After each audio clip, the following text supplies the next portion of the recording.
Hey, it's Clay. Welcome to another League of Legends video. This is going to be a why buy on Sivir, the Battle Mistress. This is actually an updated why buy. I have done one before, and I knew that the time would come when I would need to start updating champions that have either been reworked or just like some of my first why buys are really old, like my Veigar and my Tristana.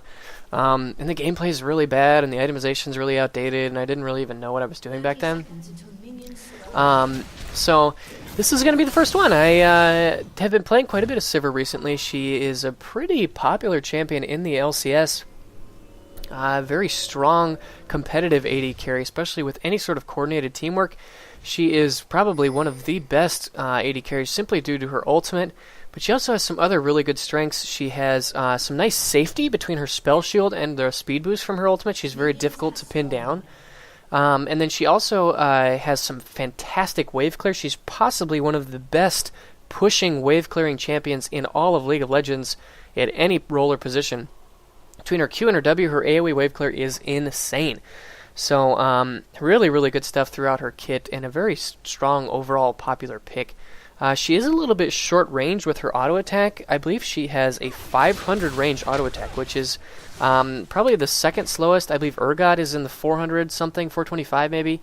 So she's very, very short range. Like Kog'Maw also has 500 range, but that is with his standard auto attack without his empowered W. But Sivir always has 500 auto attack range, which is one of her drawbacks. And she doesn't have any sort of blink ability, which can limit her escape potential. But she is a pretty well-rounded pick and a quite strong pick right now in the realm of AD carries. So anyways, let's get into her skills and abilities and talk about how they've been updated and changed. Fleet of Foot, when Sivir hits an enemy champion with her basic attacks or abilities, she gains 30 movement speed for 2 seconds. I believe this was unchanged in her rework. I know at some point they tweaked it so that it would also proc on her abilities, which is a very nice change. But it gives her some really nice kiting potential.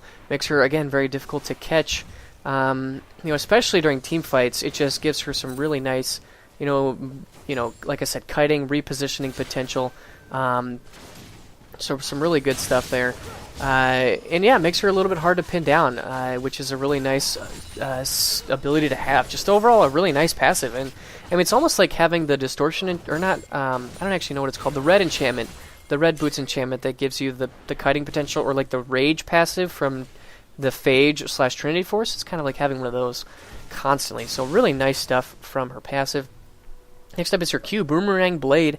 This was also relatively unchanged. It's just a lined skill shot that will deal damage going in and coming back, similar to like Ari's Q, and a down and back ability. But it has some really nice damage, and I believe they did change it so that it scales off of her total attack damage rather than her bonus attack damage with high base AD. So like the base damage is actually quite low, so it's only about 100 base damage. If you hit both procs, about 200. But the AD ratio is 110% of her total AD at max rank, and then if you hit both times, 209% of her attack damage. That's not bonus attack, that's all attack damage, so that is including her base AD, which is really powerful. It's just a really strong nuke. If you can land both procs, it's really, really effective at chunking your opponents down in lane. It's good for wave clear as well. It does deal reduced damage per target down to a minimum of 40%. So you're not getting the full damage every time on both the down and the back, but still it nonetheless is still a very powerful ability. You can see my support here, Intensive Purpose. This is Dan. I've played with him before. He's a friend of mine in real life, and he's just doing work in this lane, harassing them down. Sivir and Lulu have quite a bit of synergy with some really nice long-range poke, tremendous combined wave clear, and also tremendous mobility. So a very strong, natural pairing these two are. I know that Lulu has moved quite a bit to being a mid laner recently, but as a support, she pairs very nicely with Sivir. Their skill sets complement each other really, really well, and it just makes, Leona and Lucian is a very formidable lane opponent, but they can't really deal with us very well just because we've got nice poke, we've got tremendous pushing and pushing them to the tower constantly, getting a little bit of a CS lead, and poking them down, so a very nice combination. Lee Sin did pick up a nice kill on their Kazakhs in their jungle. We went to go help, but he did just fine on his own. So now we're back to lane. So, anyways, her Q, best ability, you want to max it first all the time. It does have a fairly high mana cost, so you do need to be cautious about spamming it in lane. Generally, once you get like your Bloodthirster, you want to focus on using your W to push the wave rather than your Q, because the mana cost is so much lower, and it's just much more effective.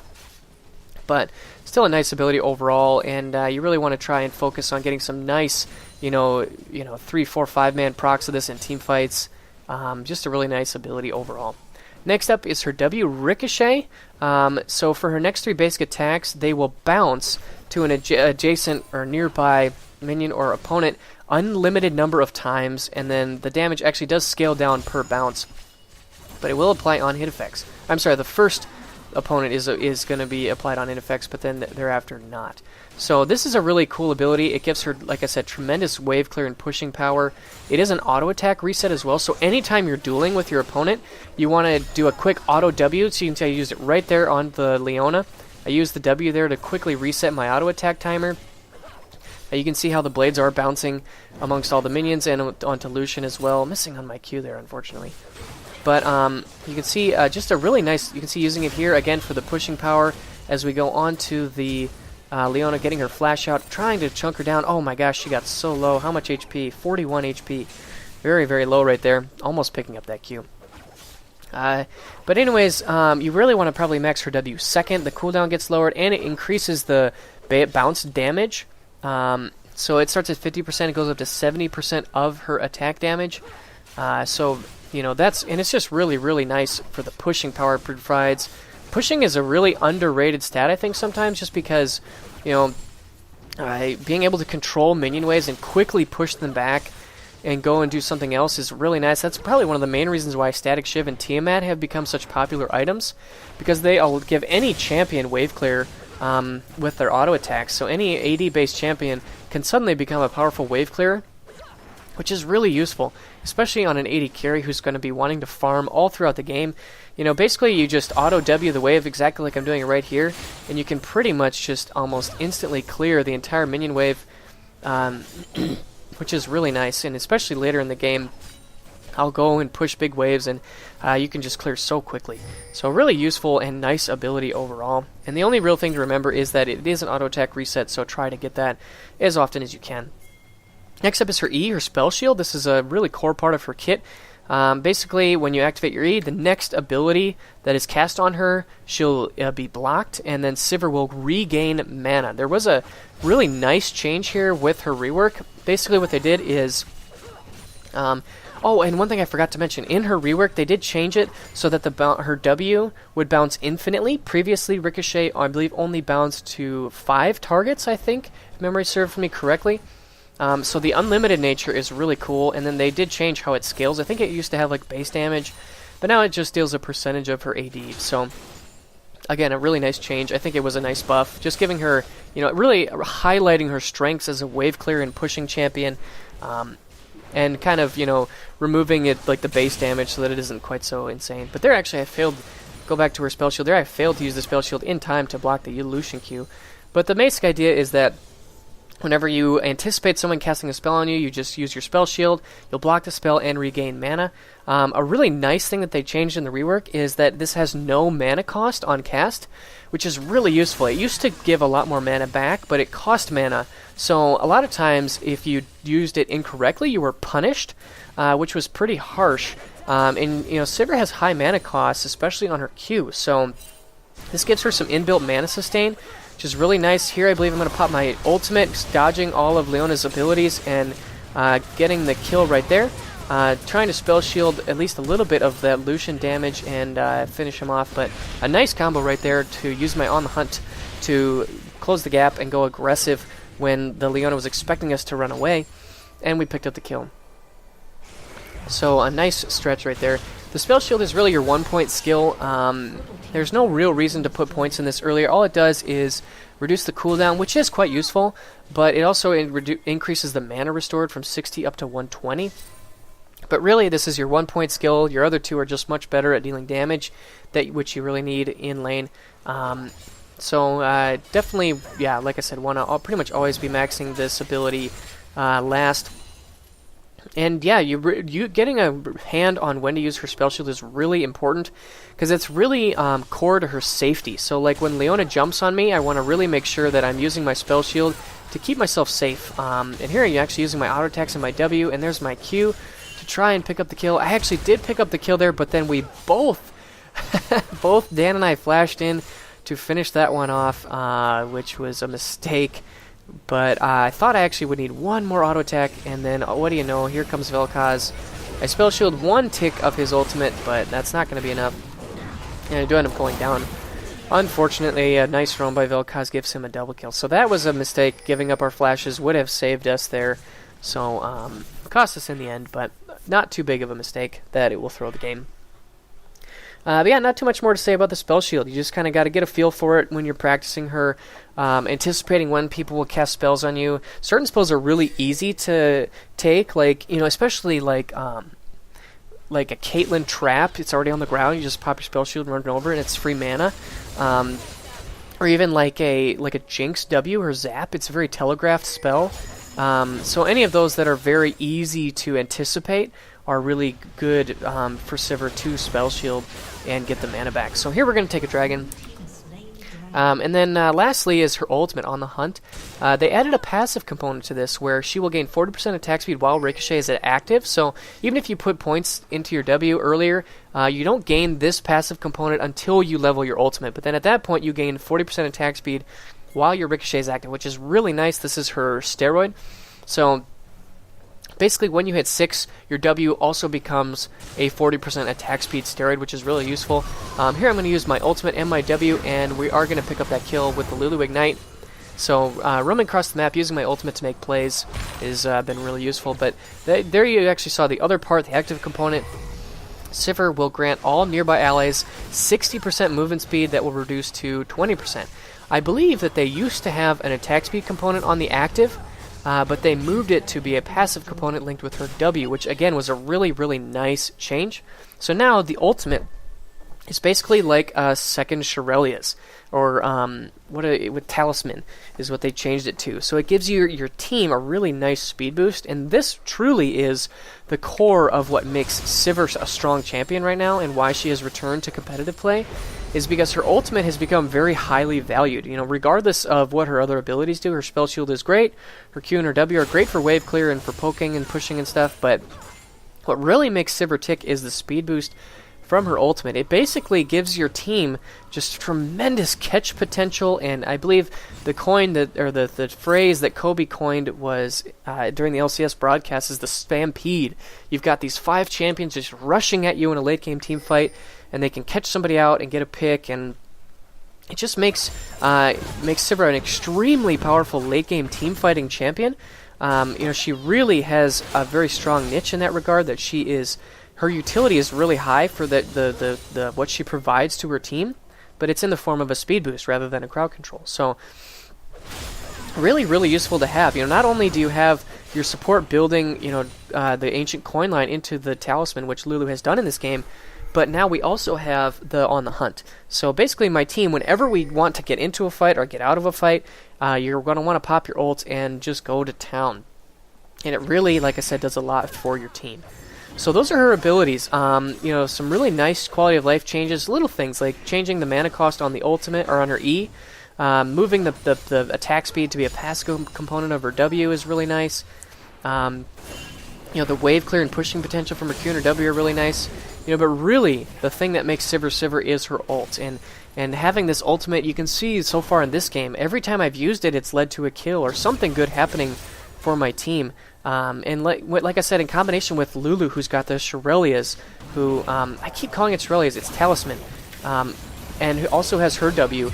We have a ton of power in team fights. Here I actually use my ultimate to kind of engage in the fight, but then also to disengage once things kind of went south, and we did end up trading 1-for-1. A little bit of a messy fight. Lulu is on the run here. Let's hope that she can live. I believe she is using her W to try and get away. And here comes Kha'Zix. He looks like he wants to finish her off. He jumps over and does get a Q off, but it doesn't finish her off, and I am going to get the kill right there, getting myself some nice double buffs, some nice juicy double buffs. Sivir is probably one of the best champions to have double buffs on. I think if the red buff only applies on the first auto attack of her W, but the blue buff is so nice on Sivir because you can spam your Q and your W and clear waves like a boss, and it's just a really nice thing to have. But just going to go ahead and get rid of this wave and make sure that Lucian can't really do anything too much to us, as this tower is a little bit low. And now we're going to go back and buy. So off to a pretty good start. Up 3-1-2. Got an early Bloodthirster. Going to go for Last Whisper next. And, really trying to... we did well in lane. Got a couple of kills. But I wouldn't say we're fairly even with Lucian. He's not too far behind. But we've done a really nice job of, kind of allowing our strength to affect the rest of the map. And allowing our power, especially with on the hunt, to be something really useful for the rest of my team. And so, definitely in a good spot here to continue and try and take some power over this mid-game situation. And really, this is Sivir's time to shine. Once you get your first, you get your Bloodthirster, work towards your Last Whisper, got your On the Hunt, you're starting to group with your team. This is really what makes Sivir really, really strong. These skirmishing situations are really powerful. I'm going to pop my ultimate to try to catch up. Unfortunately, we weren't able to get there in time to save Lee Sin, but we do pick up a kill on Kha'Zix. So overall, a 2 for 2. And we have taken vision control over Dragon, so the team's in a pretty solid spot overall. Let's talk a little bit more about itemization. Since the rework, Sivir scales so incredibly well with attack damage. I mentioned she almost has a 200% AD ratio on her Q if you land both procs. And then her W also deals percentage of her attack damage. So basically Sivir just has these big fat AP ratios, and here I am just chunking down Leona and gonna go ahead and flash away and try and get out with my life and hope that my team... a very nice kick by Lee Sin to help Lulu escape. Good job, team. But in terms of itemization, attack damage is really the way to go. Bloodthirster is the best first item, and Last Whisper is probably the best second item. You could fit in a Zeal item in there if you want. Personally, I think Static Shiv is actually a little bit of overkill on Sivir, just because she already has tremendous pushing and wave clear potential that I don't necessarily think Static Shiv is actually that useful on her. Basically, once you get the items that I have now, a W will clear an entire wave on its own. You can see right here, it pretty much just crushed these minion waves down very quickly. So, I really do think that Bloodthirster, Last Whisper, and then into Phantom Dancer is the best way to go for your first 3 items. And then, get your Infinity Edge, consider maybe a Quicksilver Sash or a Guardian Angel, and you're in a really strong spot. But really, once you get your Bloodthirster and your Last Whisper, that is really the power point for Sivir. That's really when she becomes a bit of a powerhouse. She loves that flat attack damage. She really does well, scaling her abilities up really nice. Just look at how quickly these minion waves melt away. A couple of hits on this tower, actually none at all, and then run away from Kha'Zix as he runs away. So, yeah, basically at this point, we've got a nice 9,000 gold lead, and a lot of this has been due to, our bottom lane is quite far ahead in terms of overall gold. If you just look, 9,000 versus almost 7,000, in a nice gold lead. And then also Lee Sin has been doing a really nice job this game of just getting ahead and, affecting all the lanes very positively. We actually didn't have too much attention from him bottom, but that was just fine. Now, it looks like the teamfight is broken out, and I'm going to pop my ultimate, and Kha'Zix is on me, and that's okay. I can duel him fairly well. Unfortunately, I didn't get the speed boost to my team as well as I maybe would have liked, but now Kha'Zix is back, and I do need to be a bit cautious about him popping me, but overall we did quite well in that team fight, even though I didn't really affect it too much. Kha'Zix kind of zoned me. Perhaps I should have... actually, I kind of want to watch this team fight one more time. What I perhaps should have done is kind of hung over to the left a little bit more instead of splitting off to the right. I felt like these two are a big threat. Oh my goodness. Bit of a misclick there. Okay. So I felt like there was a pretty big threat coming in from the left side. Even though my team was over here, I kind of felt as if I stayed over here that I would have been in big danger. So I kind of decided to split off to the left, but I should have probably stayed in this area. And then, probably gone DPSing onto Vel'Koz, giving my team the speed boost. But Kha'Zix does zone me out a little bit. They do get the assassination there onto Lulu, unfortunately. But my team is doing quite well.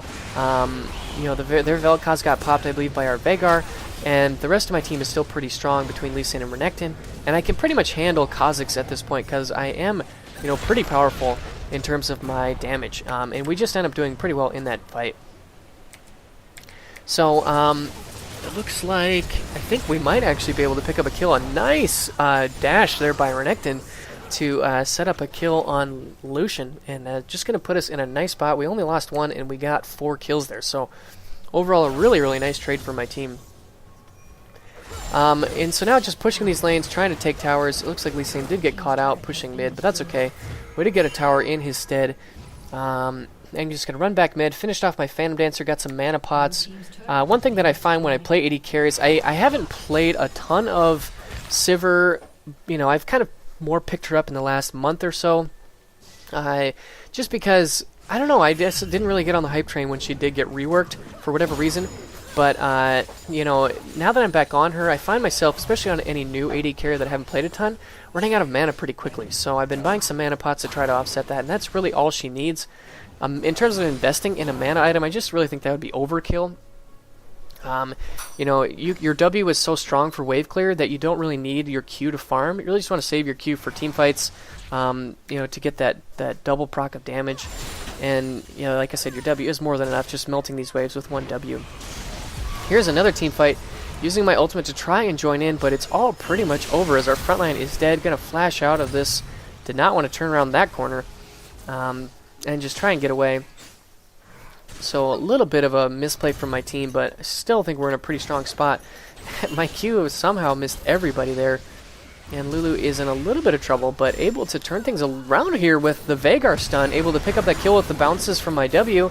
And trying to get another one here, getting a nice shield and speed boost from Lulu to go pick up that kill. Very nice job helping me out there from my support. And again, leaving us in a nice position. You know, Sivir has a really peculiar way of turning around fights that aren't looking so good. You know, a nice spell shield and a nice ultimate can really go a long ways in terms of turning a fight around that looked a little bit, you know, negative, like it's going south. Well, you can turn that around pretty well with Sivir. Thinking about going back here and buying. Probably going to work towards an Infinity Edge next, but decide to stay and push out another wave, as we probably have them out of position in terms of rotation. You know, it's gotten up to 7, 1, and 6 now. Really feeling powerful. Unfortunately, we do get picked out a little bit here. Trying to do as much AoE damage as I possibly can. They're able to help Lee Sin pick off that kill. My ultimate finally came off cooldown. Used it to help Lee Sin escape, but a nice double Q onto Lucian and picking up the kill right there. And can I get one more onto... Where's the Q? There's the Q to pick off Nocturne, but unfortunately I find Leona in the bush and I do end up falling. But again, just shows you how well Sivir can turn fights around in her favor. If you do have the spells to do it.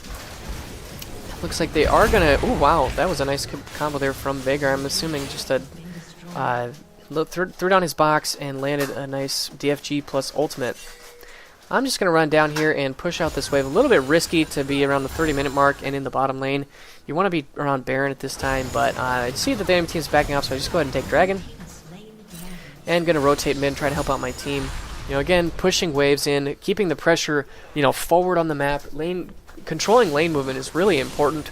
You know, you always want to have lanes pushing. If you do want to fight, then you have options in terms of what towers you want to take, and just leaves you in a much better spot. So anyways, Lee Sin is pushing in the top lane. We are grouped as 4. A lot of people have gone to fight Lee Sin, I believe. So we're going to try and take this tower, but actually Vel'Koz does a really nice job of clearing out that wave and chunking a lot of us down with his AoE damage on his ultimate, coming to lifesteal off of these wolves and take this juicy blue buff. Like I said, blue buff is so good on Sivir. Another really big minion wave, going to clear that out really fast. And it looks like they are going for Baron with Lee Sin dead. Now I'm going to come and try and join this fight. They've already traded 1 for 1.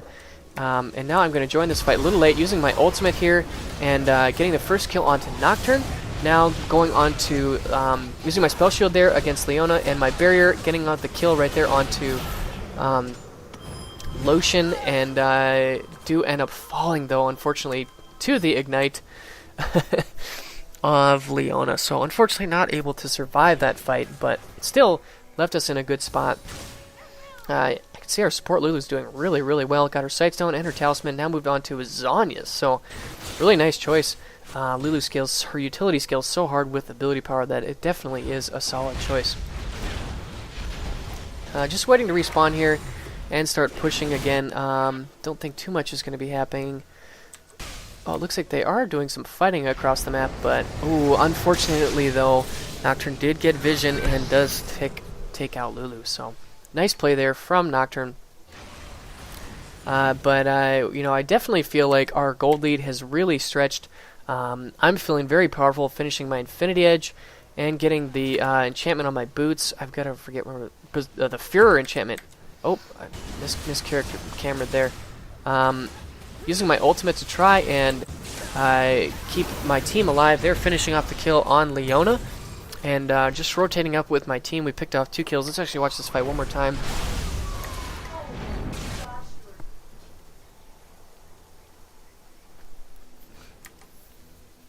Okay, let's see. Okay, so it looks like Lee Sin does engage. Now I'm going to come into this fight and use my ultimate here to try to help him escape. You know, again, giving our team the option to go in or go out as we choose. Going to pick off the kill on Leona. Actually, that'll go to Lee Sin, but still helping my team out where I can. Overall, you know, this game is probably pretty well in hand. Just kind of, you know, make the last push before we finish things off. But overall, my you know, thoughts on Sivir is she is a really strong AD carry, definitely in the top 5, maybe even top 3. You know, with Jinx and Lucian probably being the top 2. But Sivir is her utility that she gives to her team is really top notch. You know, and alongside her pushing potential, it just makes her a very potent AD carry.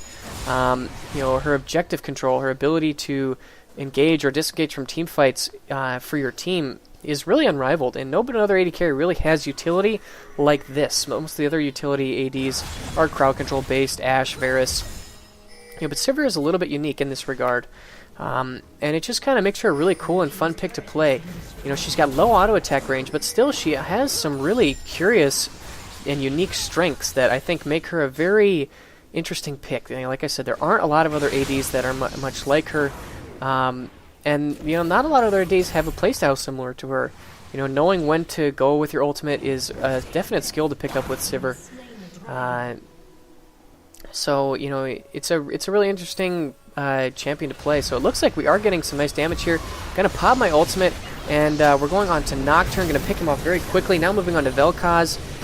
Spell shielding is when I can, and picking him off for a nice double kill. Now moving on to the Leona. Gonna finish her off as well. So really nice push there, and you know, things are definitely looking up for our team. We've just taken a nice control of the map, and you know, I'm quite a bit. You know, I'm pretty much a full item ahead of Lucian, who, you know, only has, you know, he's sitting on a Phage, whereas I'm sitting on a, you know, an Infinity Edge. So that's a pretty big difference in power right there. Just kind of moving on, taking all the turrets we can. Gonna disengage here a little bit and try and just stay alive and flash away, but we don't necessarily need to quit the aggression here. So let's see if somebody can get a pick or something. Gonna sweep out these wards and just kind of group with my team, looking for a chance to use my ult. There I actually used my ultimate to engage this fight, giving everybody here a nice big speed boost, getting Nocturne down to about half health, and moving in to try and help out my team. A nice stun there from Veigar to pick off the Vel'Koz. And now we're just going to move in and try and take the base. The bottom turret is pushing, so we're just going to go ahead and finish that one off. Going to try and finish off this tower before I move on to the champions here, going on to Leona. There she's going to go down, so quite far ahead here. You know, late game Veigar has started to scale up really nicely. Quite a power pick. So that's the end of this game. But anyways, I hope you guys enjoyed this video. Sivir has definitely has become a very different champion than the last time I reviewed here, and a really strong, powerful pick. So if you're looking for an AD carry who's got a lot of, you know, team fight utility, tremendous speed boost, tremendous pushing potential, farming potential, you can see my minion score here: 353, 14, 3, and 13. Definitely had the most gold in the game, but a really strong pick and quite fun to play. So anyways, I hope you guys enjoyed the video. Let me know your thoughts down below, and I'll see you soon. Bye.